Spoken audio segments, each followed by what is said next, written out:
Alrighty. Sorry for the delay. Looks like you guys jumped in here and then everyone else got out. Rip. Give everyone a second.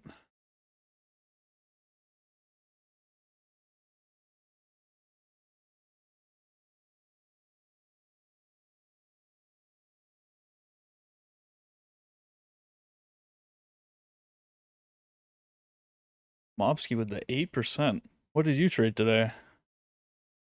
8%. Fuck.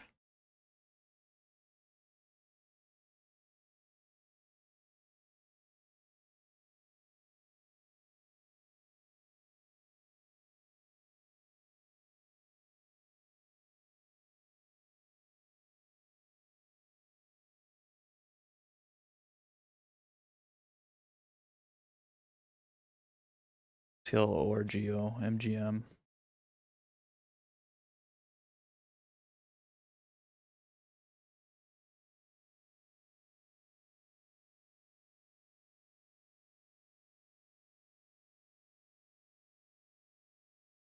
Oh, it looks like we're getting the trading. Maybe not.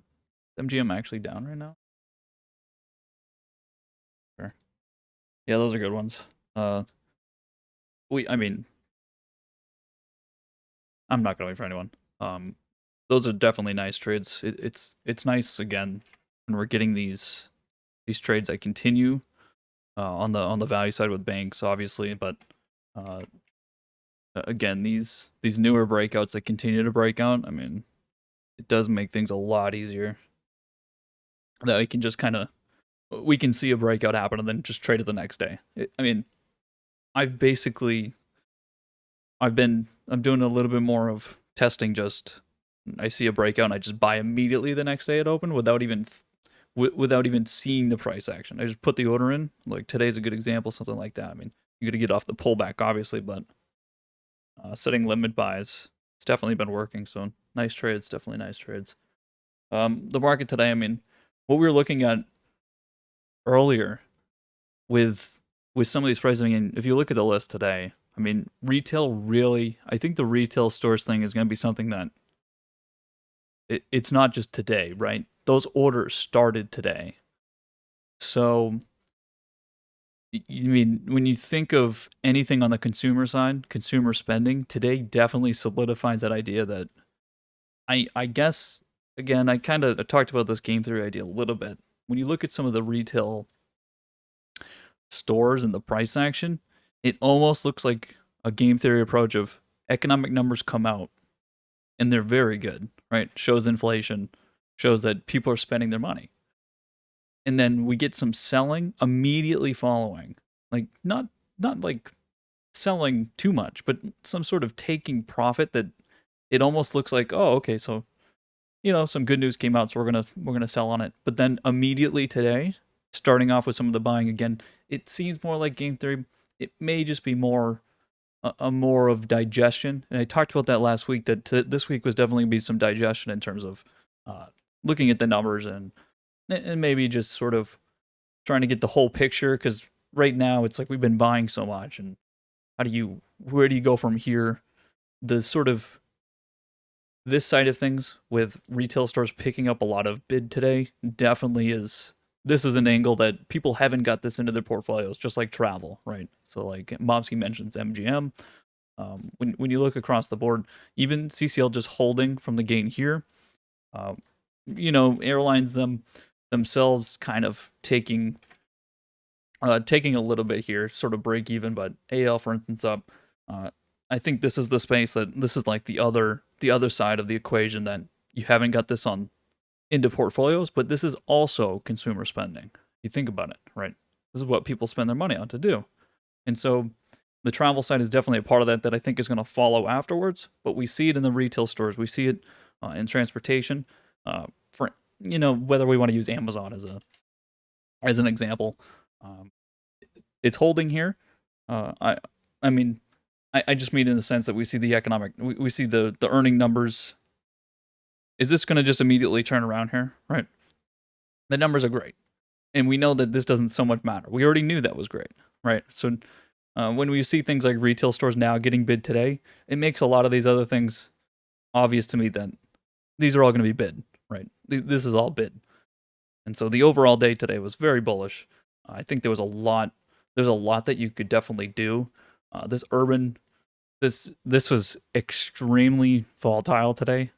I mean, the whole chart's volatile, but this kind of move here where it was not very, this makes me think more that there's definitely, there's, some traders trying to maybe feint a little bit of what they're doing because this move here happens. Now, again, I put these retail stores on Friday, but then this move happens, and then we sit here, don't do much, and then you get this more. You get even more coming in towards the tail. This is 6% today on something like this. So I think that these trades are definitely in here to stay for quite a bit. Again, the bio side did very well today. Healthcare overall did extremely well. Um, whether again there's healthcare with value. So when we think of things like Anthem, United, those are very value oriented. Those continue to do well, but even on the more volatile side, like pharmaceuticals, again, these continue today. This is the side of things that it's one of those big idea things. It's again we take this trade for a technical reason. What makes it continue? What makes it continue is that there's more to it. There's an idea here. There's the macro thinking, right? People think, again, we have investors thinking in like 5-year terms and these kind of things, right? And so this space is still getting confidence and sort of it's becoming more than what it was for the trade before. This is trading past COVID. So some of these, again, when we look at them, looks very good. The other side of things, oil, energy, banks continue to do very well. Value is absolutely killing it. When we look at any of these moves, this pullback here, again at the end of the week, talked about this looks bullish, just a pullback. This move today, really solidifying that almost 3% on the energy ETF with XLE is insane, right? It's a lot of points. You look at any of the big boys, XOM, right? I took the CVX trade over here, right? This kind of shit here, in hindsight, again, it's going to seem very, to be like, wow, why didn't I take that trade, right? And a lot of these are going to be like that, but I think, especially when it's on the value side, there's a lot of reasons to be buying any pullback dips, right? It's more straightforward. So, like the retail store, it's more straightforward. Buying travel, it's a little bit more volatile. It's a short-term trade, but it's pretty straightforward. We sort of have a bias that's contributing to all sort of rationale. These kind of moves on oil, again, it's going to be interesting to see how this continues, but this idea of super cycle, the fact that it keeps being said so fucking much is going to lead to it actually happening more, right? So this space is still the number one. It's still the primary part of our portfolio, I'd say, is banks, energy, with the healthcare sort of proponent over the whole year.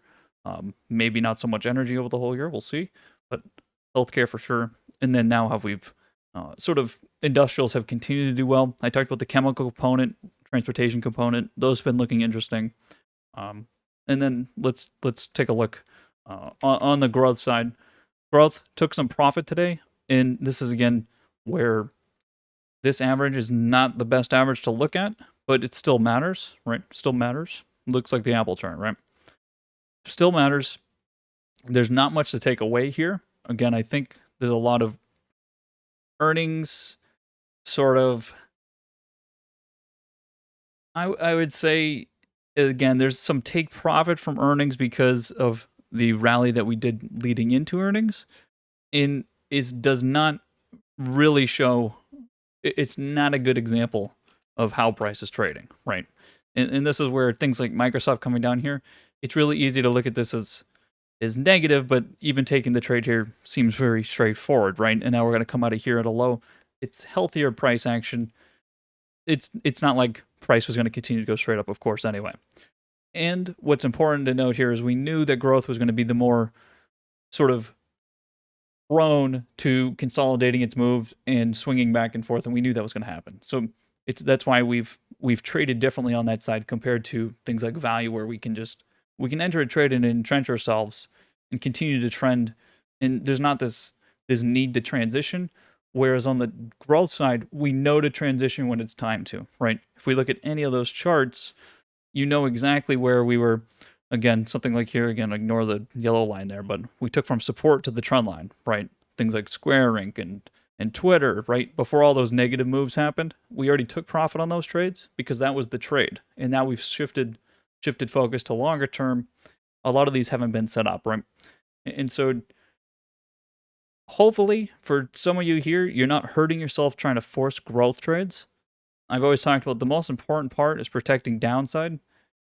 Growth in the way we're trading it right now is you're taking risks, and it's different. It's different because you're taking the risk at the very front of your trade, right? The brunt of it is at the front when you're taking a growth trade, and as opposed to when you take some of these other trades where you're buying on a trend to the upside, you're not going to lose anything at the beginning because you don't have any exposure to sort of the first price movements, right? It's really towards the end if you wasted time with your capital or not. And so those trades, they feel better than obviously losing all your money at the front. Again, some of these we've been trying to take buys on the lows. Something like semis here today. What happened? Well, price decided that it didn't exactly want to be friendly here, right?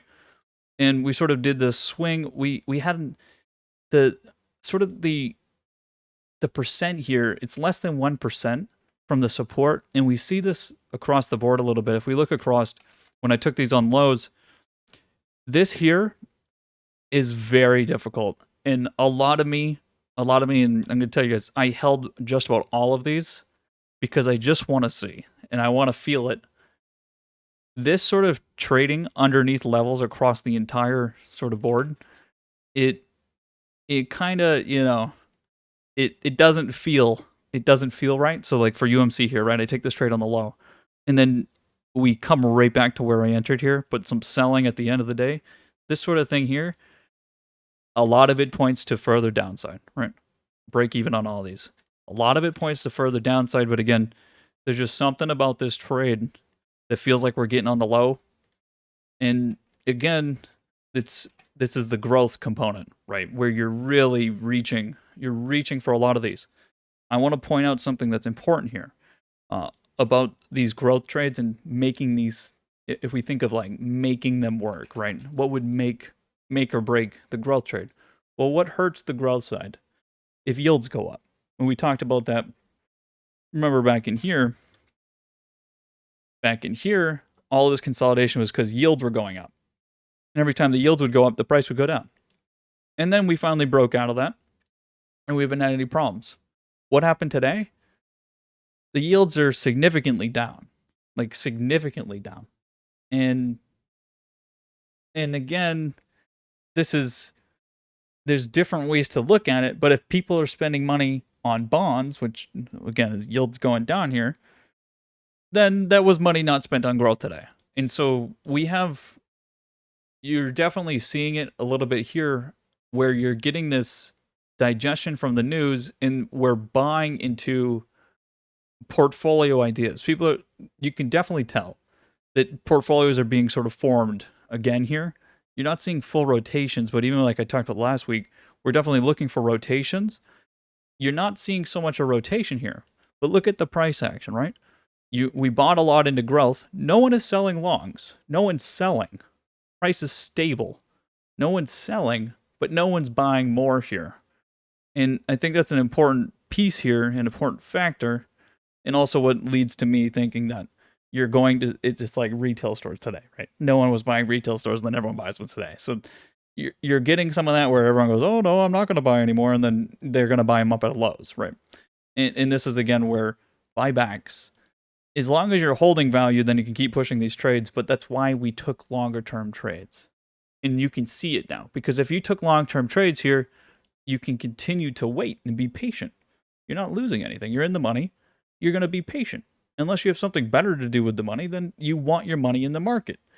If you're sitting on the sidelines with cash, then you're not getting exposure to anything. And you're not going to be able to time the next move, right? And that's why we have to continue to buy on this idea of buy yesterday, because that was the best time to enter, was yesterday. Even if you look at growth. Even if you look at growth here, a lot of this still, the stipulation here is that you're going to miss the next move, because the next move isn't going to just all of a sudden we're going to just start to slowly trend, and everyone's going to get the signal. Everyone's going to get the same signal. Let's all just gently get in here, right? Not going to happen.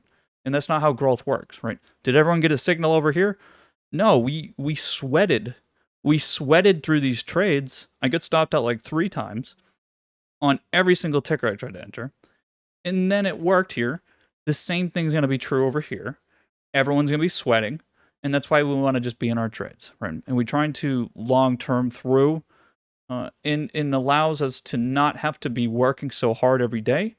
And this is the hard part where if you're in a situation where you don't have much capital to work with and you're trying to you feel like you need to make money right now, you're not going to do so in a lot of these on your big names, right?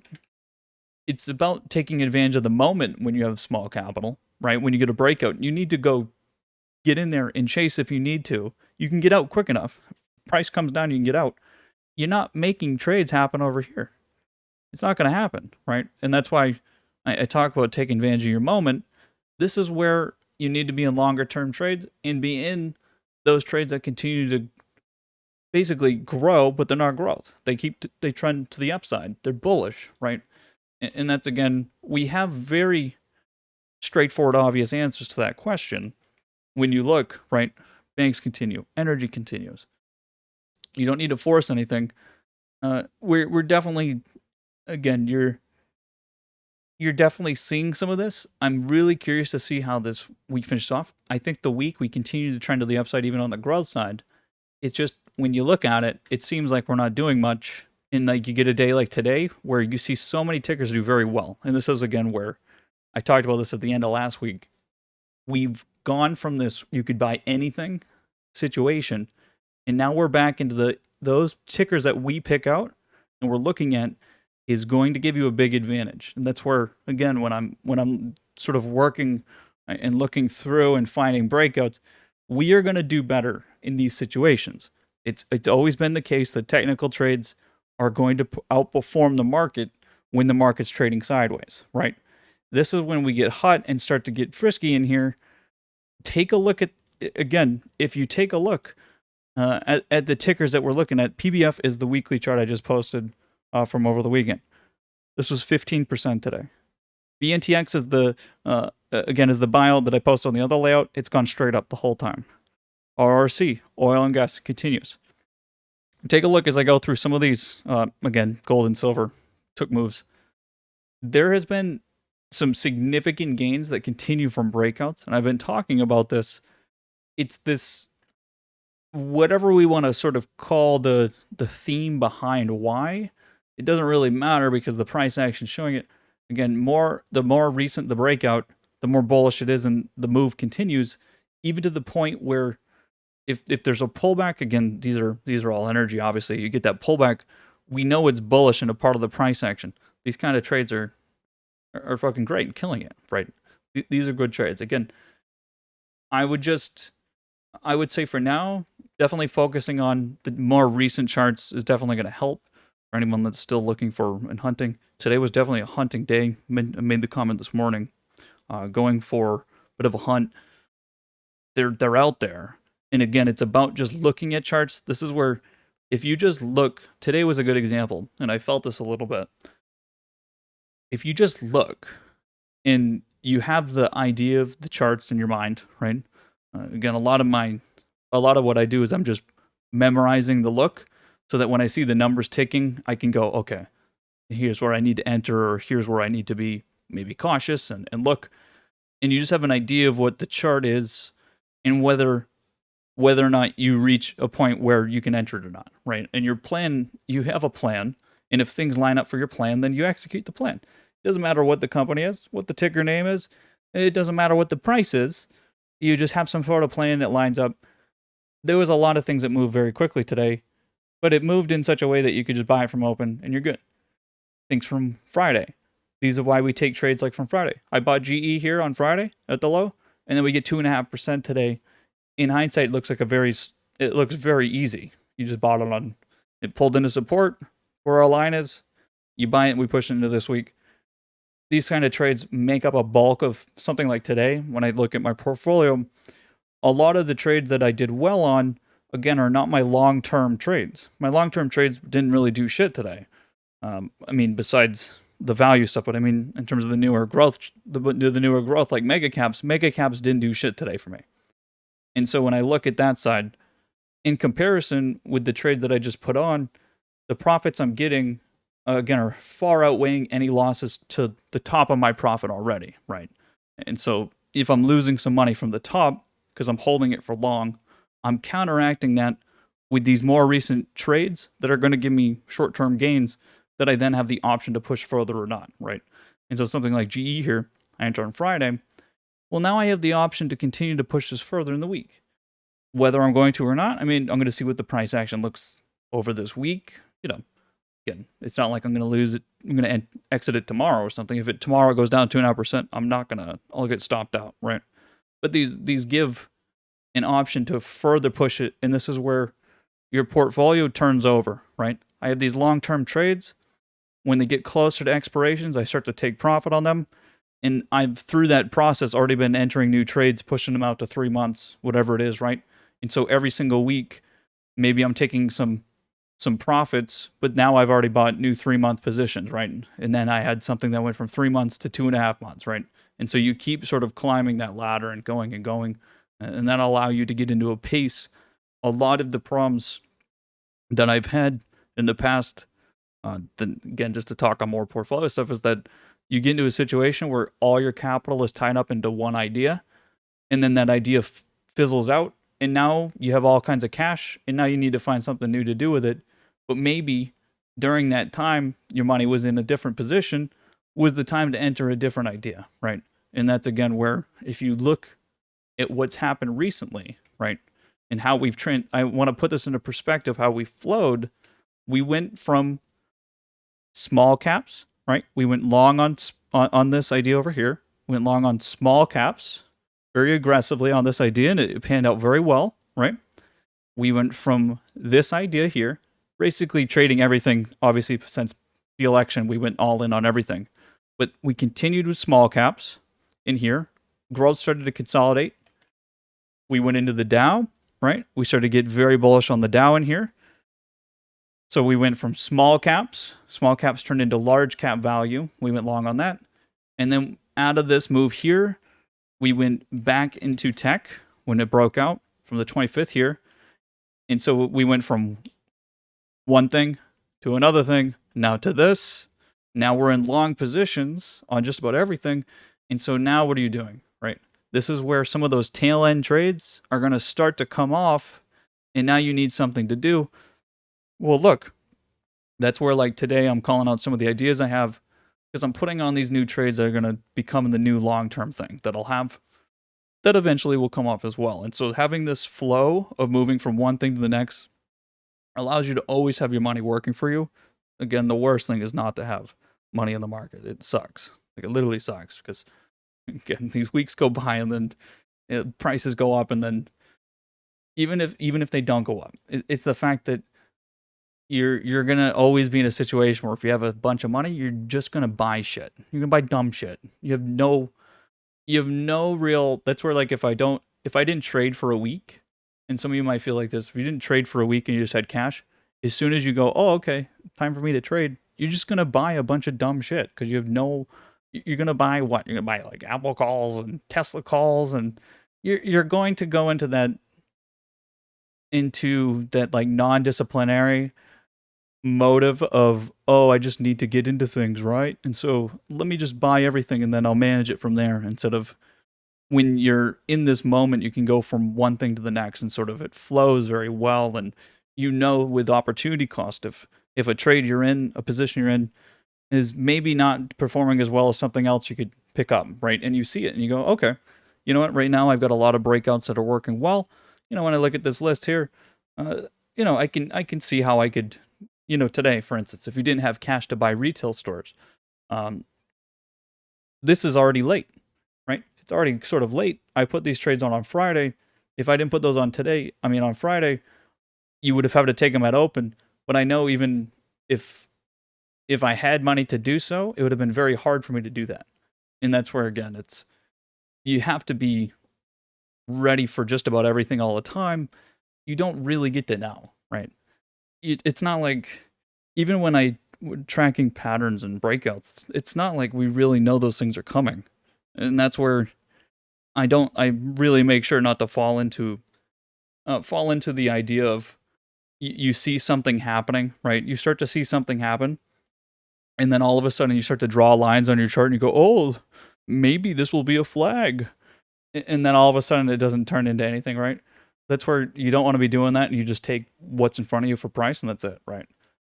And so, something to think about. Anyway, dollar started to come back down. This will be very interesting to see. Again, the rest of the world didn't trade today, so everything else was closed besides us. We'll see what happens when they get kicking tonight, after hours, if the dollar keeps pushing back down. Yields, though, I mean, yields are going down, so I would basically assume the dollar's going to go down because of that. We sort of saw those line up. It'll be interesting, though, because, again, there's a lot of eyes on China here.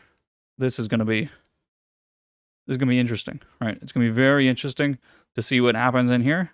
Again, there's price action here, but the markets were closed, so there's just a little bit of trading going on, not the full brunt of it. It's going to be very interesting to see what happens here. When you look at this price action, right? We had a lot of bid today on things like Baba here. We had a lot of bid on JD here. It was a lot. And so these look very promising, even though they didn't do anything today. They're not really trading too bearishly. From, obviously, this was already bearish. So over here, there's still some sort of confidence being created. It'll be interesting to see. We'll see if the dollar lines up with that. I'm not sure. We'll see. This whole China regulation thing is obviously crazy. Obviously, the clear thing is that if you don't have the money to bet on it, then just avoid it at all costs, because it's very open-ended right now, and you won't miss it, right? Want to make notes of things like Twitter here. This candle here is kind of a bullish idea. We'll see if this turns. Again, I talked about not taking the trade on Friday. It pushed down pretty low today. It was pretty low. We'll see if that turns into something tomorrow.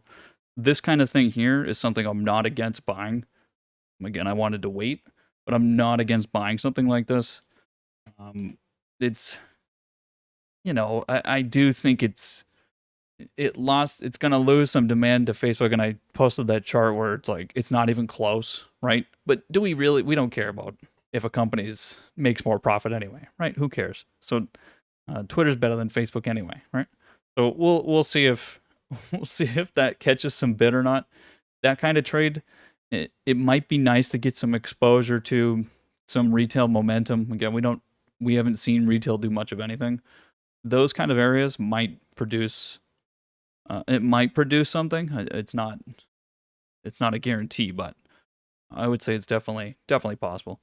On the EV side, again, we had this bid come from Friday where we took the Tesla Neo trades.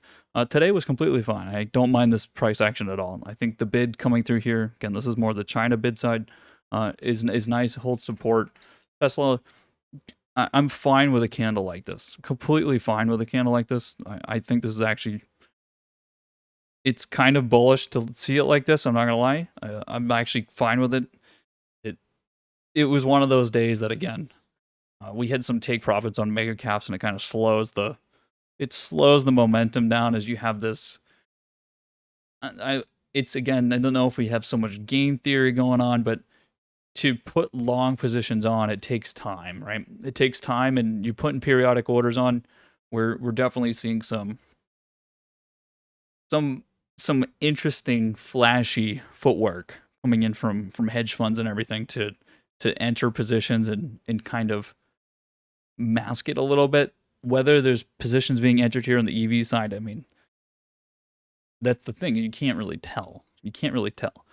Things like Ford here. This move here gives me a little bit of confidence. Again, I didn't enter this position yet. I've missed what, 3.5% or something so far. It's not the worst thing in the world. I mean, it's only 3%, but we'll see if there's entries here. Again, this space with clean energy and everything is very much on the it's very open-ended. I mentioned this morning, politics are going to be interesting, and it's going to matter. We'll see what the time frame looks like in the timeline for uh, for these sort of different. Again, it's like $4 trillion is up in the air right now. We know it's going to be spent. We don't know specifics. So much of companies. We know the sectors. We need to hear some of the specifics and try to angle on some of that, and some of it does matter because again, those trades are not going to get started, but there's a factor there of money that's waiting. There's money that's waiting to it's like what we saw with I would say retail stores. Again, I think it's just a very obvious thing. The waiting to buy retail stores today is one of those things that they waited for numbers, but then they waited for to basically digest those numbers. Same thing is for all this $4 trillion. Again, $4 trillion is so much fucking money, guys, right? It's just so much money. That money is going to be spent on certain things, and where it's spent is going to cause significant appreciation in prices, right? And there's money waiting to basically attack those policies, right? And we're seeing it in a lot of different ways. So we know there's cash sitting and waiting, and so this kind of price action here on Ford and all the EVs and clean energy, it's basically begging to be bought, but it's continuing not to be bought. So we're gonna wait, right? We're gonna wait and actually see people show their hand. But I would say that a lot of this is waiting, and that's what it's turned into. Is this? If you know that there's gonna be significant spending on this side, right? And again, look at we keep getting these breakouts, and again, we haven't touched this. We're just not touching it, but we know people are gonna go buy it, and a lot of it. The longer it goes, I think the longer it goes, it's basically the more money that's ready to go fucking buy. And so this kind of idea, I think a lot of the holdup for not buying in early right now is because there are a lot of better alternatives right now to make money now, where you can go put money into something right this moment, wait to find out for sure, take profit on that other idea, and go put the money in, and you'd still be able to catch it in time because everything's pretty quick right now. Again, we're not in a state where it's taking very long to get in and out of ideas, and we've already seen portfolios are being built right now, and so are sort of built up into the new ideas and this new sphere of influence that sectors have, and how the value has basically turned over. And again, look at yields, and so we'll see what exactly is going to happen here. Again, we're being sort of we're being strong on not pulling the trigger right now for quite some time until we see it. So even if we get a swing back up, we're not going to take the swing, right? So we'll wait. But again, what a day for value, and some of these trades, are going to continue. So whether or not, this is my question going into tomorrow, is for some of these trades that are really outperforming the market very much, doing very well. It's a big question of whether or not you transition these or not. So something like a lot of these smaller oil companies and energy side things, and maybe even banks as well, is there is a point at which it makes there's an equilibrium there of you should be taking profit and entering a new trade. I'm just not. It's not as clear to me this time of where exactly that should be, and so that's something that this week hopefully gets maybe filtered out a little bit. Again, we had this sort of, let me just show it again, because we had this pullback move that we knew was bullish. Do we take profit on the next one and then buy on the dip? I'm not exactly sure. I'm really not clear. Does this price come up to the resistance and then we take profit there? If it came up here this week, absolutely. If this comes up to here this week, I 100% take profit on that. And then we'll re-enter positions, whether it's over the weekend or, going over the weekend or starting on Monday. Some of these, we do need to think about that. Those of you that are still in banks, it's not really easy to figure out how exactly. Again, you want to push your positions as long as possible, for sure. But just in terms of what I was just talking about earlier of this flow state of you go from one trade to the next and it's very consistent. I would say for a lot of these, we're going to keep pushing them without even looking at the charts, basically. And what we'll do is as we get into some of these newer ideas that new areas are becoming basically buyable and looking bullish, we'll look to start taking some off these trades and entering into those again for capital sort of intensive reasons. So again, managing sort of that resources is interesting right now. Again, those of you that are having a hard time, you have your own fucking things to worry about. So I don't mean you. If you're losing money right now, again, I've set out some plans for you not to do that, right? Again, if you're trying to day trade and you're trying to force these really quick trades in, you're playing the game the wrong way. That's not how you're going to make money right now. So again, if a lot of things I'm talking about recently don't seem like you, well, listen, I know you want to do your own thing and you think you're smart, and you probably are really smart and you have a lot of money, or maybe you don't. But guess what? This works. Everything we do here works, right? And so you got to do what works. You can't make things up and try to do your own things too much. Not when it involves money, and not when something else is blatantly sort of a strategy and method that's working right now.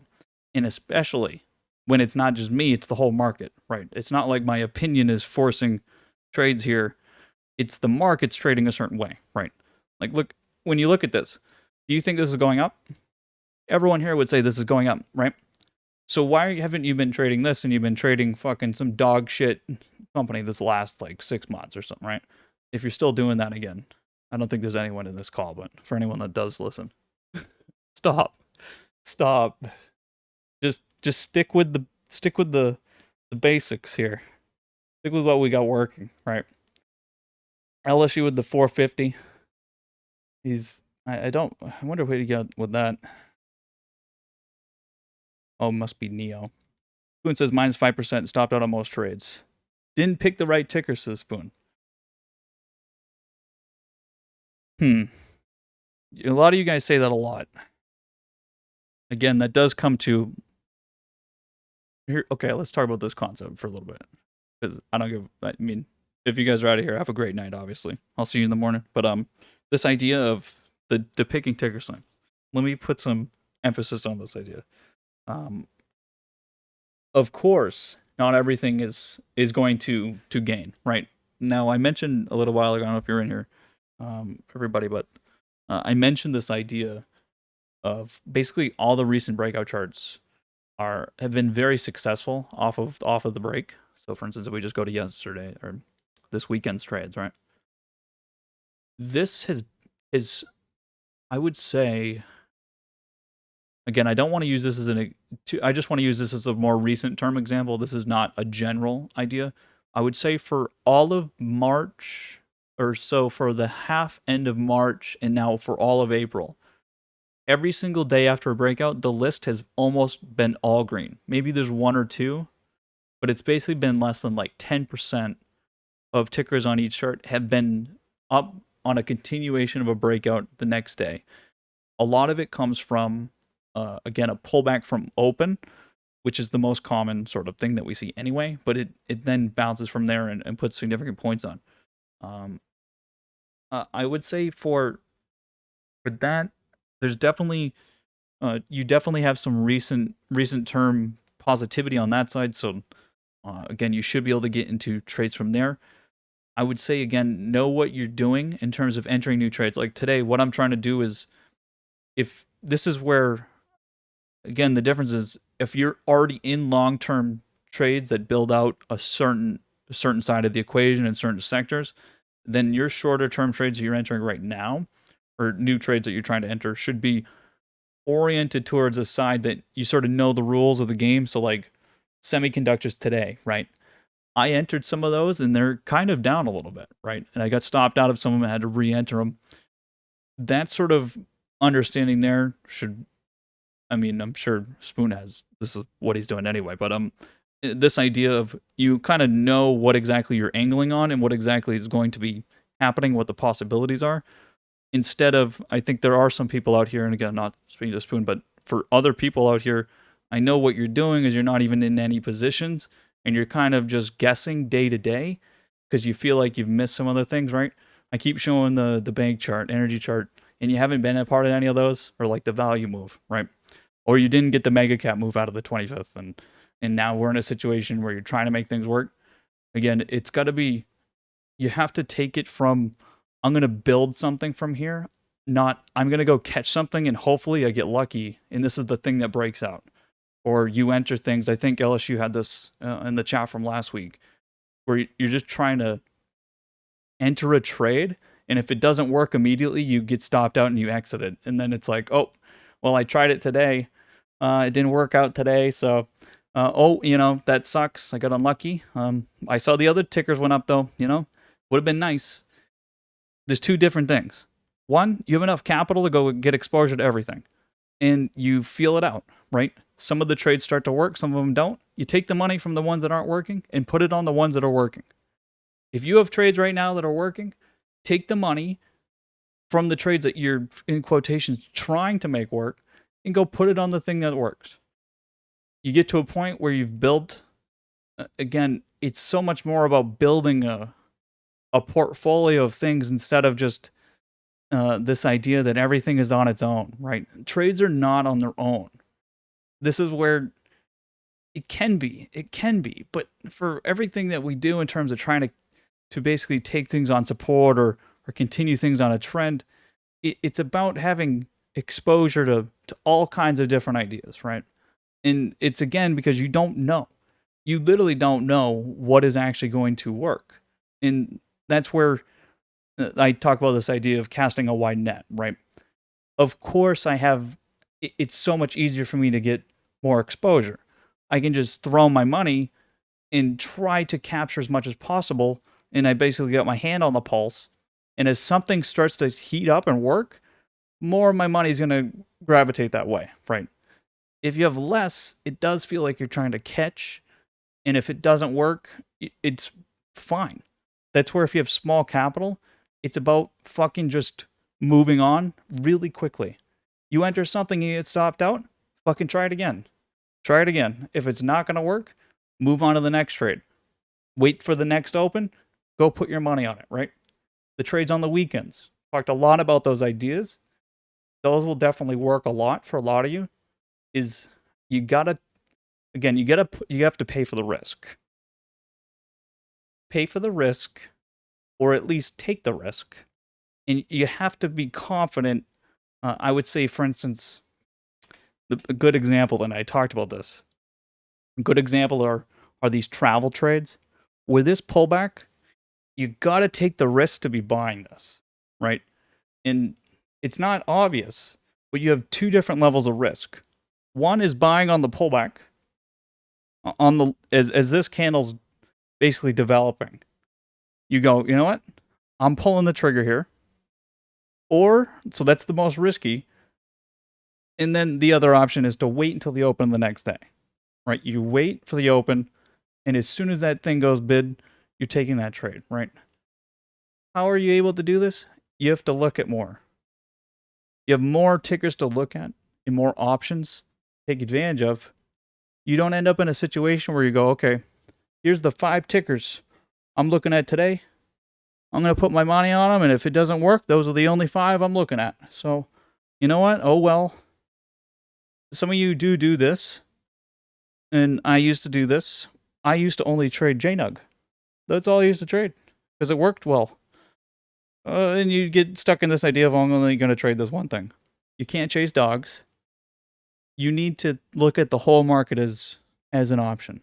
The whole market needs to be your playground here. If you're only looking at a few tickers, and I think a lot of you probably feel like you're limited anyway, you have to take back expectations then. Because there's some of us out here that can look at 1,000 different tickers at once, and as soon as there's ticks coming in that's bid, we go take the trade. If you're only looking at a few things, then your probability of catching a trade is much lower, right? Let's say I have like 500 or 600 bullish tickers that I'm looking at, that I'm ready and available to go get into, right? and I have a plan for entering. If I'm looking at 500 or 600 tickers on a day-to-day basis, I have a pretty high probability of catching some tickers that day, right?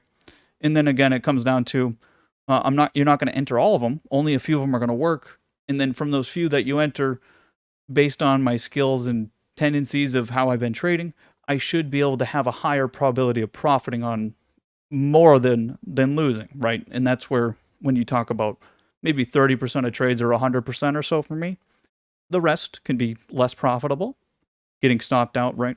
And so you look at that probability, but already we're talking about I'm looking at a very large sample size and I'm entering, as many as I can of those. If you then take that down to only 10 tickers or something, well, now how many are you realistically entering? And then how many are you actually forcing? Where you go, I don't fucking know. I'm just going to enter it. You're forcing yourself into a situation where the less things you're looking at, the more likely it is you're taking a bad trade and you just don't know it. You're in a situation where you go, well, you know what? Maybe I can make this work. Maybe I can get in there and maybe it'll go up from here. I don't really know. It looks bullish, so and that's where you're not comparing to all the other tickers out there, right? And you don't even realize that this is where I'll sit here and then we'll go look at the list and we'll have tickers that are up moving and like the heart's beating and we look at something else and it's getting pummeled. And there's the big difference, right? Sometimes the downside we're looking to enter, right? But a lot of the times it's pretty clear, right? It's pretty clear. It's like, oh, I want to enter Z, but it's like, did you enter Z today? No, of course not. Could you have convinced yourself? It's possible. It's possible over here. You try to convince yourself to take the Z trade, and then it starts to go down. You go, oh, you know what? This idea didn't work today. Unfortunate. I'm not going to trade anything else. Guess what? There's plenty to trade, and that's where remember, it's not just about today. It's about, again, it's not about today. It's about tomorrow, the next week, right? And so again, this is where it's going to take time to build up a portfolio of different tickers, and you go day to day, and every time there's going to be different moments, right? The growth moment passed in terms of that breakout. It's entering a different stage here. That's where we're going to get hungry, right? The boogeymen come out. We're going to be able to take some trades that are just different. The retail trade, right? These different ideas are very volatile. They weren't there. We talk about value overall, that it keeps trending, but we're hunting, right? And it's not going to always work. Like I take this semi trade, maybe get stopped out today, but what about tomorrow, right? What about tomorrow? What about the end of this week and next week? Where do these ideas lay? And I think that's, it's more important. So again, not every day is a green day. Some of you have red days today. Today was definitely, it was certainly, I would say be 50-50 for all of us here, whether you were green or red. Again, the only reason I had a green day today was my value positions continue to do well. In the losses I took on things like mega caps were sort of snapped to the upside because I had retail stores and these shorter term trades that ended up working out. Things like energy, putting more points on. But they're more active trades. It's not so much the ones that I've been sitting in that gave me so much profit. It's more these active trades that I went hunting for sort of on Friday, right? And that's the point and the reason I take a lot of those trades. I think the GE is a good example. Again, like I said, this sort of trade pays for a lot of my risk. And it's important to realize when you sort of have a given trade where you can squeeze some value out of it, and it's about more the option. A lot of people will lose money on this trade after they made money, right? You'll take this trade on Friday, you're up 2.5%, but a lot of people will lose this money. And I realize that, right? And so I know that basically what I have here is a paper gain that I can use as sort of an option to cover my costs on something else, right? Or I can then turn it into a long-term trade if it's there for the option, right? But I know a lot of times something like this is paying for my losses on something else. So I can go, well, I had a good day today, or it was a good week, because you're going to take profit on something and the numbers add up and look prettier, right? Sometimes you need that a little bit, right? Sometimes you don't want to be, smacked around too much. But I mean, today, I mean, It was really interesting. I think I think there's a lot of interesting things that happen. I'm really excited to see what tomorrow sort of brings. By the way, this wrap thing was interesting to say the least. Um, this I do want to continue really. I mean, there's no one's gonna know, but I do find the sort of bio pharmaceutical thing very curious. And again, some of you that haven't had a part of this move, I would go back and see how I felt over here. If you haven't, maybe I'll find the clip or something, but some of this here and how we've translated, it's very important. And I think maybe I will go find the clip from over here if anyone remembers me holding through this and there is a difference in like of experience of understanding what exactly is happening in this moment. Something like energy here, right? Where those two candles pull back, but you know it's bullish. I don't think everyone understands that concept very well. In again, sort of like energy here. We had two candles pull back, and I go, oh, I know that's going to be up on Monday. These given trades that you have, it's not an absolute, right? But when you have such a good probability for it to be correct, and you have to know, and I don't know if maybe it's just more, it's like an experience thing, but it is certainly, there's something to be said about this price action that you see a lot where you need to know where you can push that risk and you're going to get paid for it, right? Talk about this idea of paying for, I mean, you get paid for this. And so back here, this developed from a technical trade into sort of an idea trade. And that's the same thing with energy, oil. Why is oil going up? Because there's an idea of a super cycle. People are going to keep pushing that fucking price up. We don't even have demand for it. There's the same demand as always. And the supply is, we could jack up the supply at any point. But there's an idea, and that's going to push the price. Something like this here of you have this technical setup, and there's just something here that you know this is getting bought. You know, there's more intuition there, but you need to know to push through this. And again, it's up here that you get paid for it. It's not over here, right? When this bounces back, right? This move here where you lose, it does not get paid. Look, you had to wait, but it's not so much getting paid here because you're not equal. It's not equal. It's not because you lost time. And again, I said this, if I say this line a lot, you're not losing value, you're losing time. You need to pay for the time and you have to hold longer for that time, but it's the value you gain because of that, right? Look, you gained an extra 10% here. What did you pay for it? You paid for it with time. That's it. Time's a resource, but it was worth it. You need to know when that's possible. And again, this is where this is not everyone's favorite style of trading, but this is the difference between making a shit ton of money and not, right? Some people just want to make short-term trades and feel cool that they got, you know, a 10%, a trade that had a 10% chance of profiting. It profits. You need to know when your percent's pretty fucking high here. And this was a pretty high percent, just like the energy side. This is like, you know, just to use a really stupid American analogy. It's like in baseball, right? You're not going to send in your shitty closer, right? If it's the last game to win, right? You're in the last game for the series or something. You go, well, you know, put the snotty nosed kid in there. You're going to put your best player. You can't look at him and say this guy's better, right? You don't just look at him and go, oh, this guy's bigger, he's stronger. No, you know that he's a fucking better closing pitcher than the other guy. You just know he is, right? The numbers say so. And so you put that guy in. Is it guaranteed to win? No, he's not guaranteed to win. But you know he's better than the other guy, don't you? Right? He throws 20 miles per hour faster than the other guy. Then you put that fucking guy in, right? That's the same sort of feeling here. And the reason why you take these trades, you don't have any guarantee this is going to go up. But it's fucking a better alternative than selling here and trying to do something else. Because what are you going to do with this money? What are you going to do by selling at the low here? What are you possibly going to do, right? And again, That is an important factor. It's a different, it's outside of this. Other than this is still bullish, there is an outside factor which does lead to price going up, which is, do I have something better to buy? It's it creates this price movement. That's literally what this is. Other people in long positions here, they go, you know what? I'm not going to sell my long position because I have something better. And you know what? I might pick up some more. And you get this. And someone else goes, oh, that's a buying opportunity, right? And so you don't sell.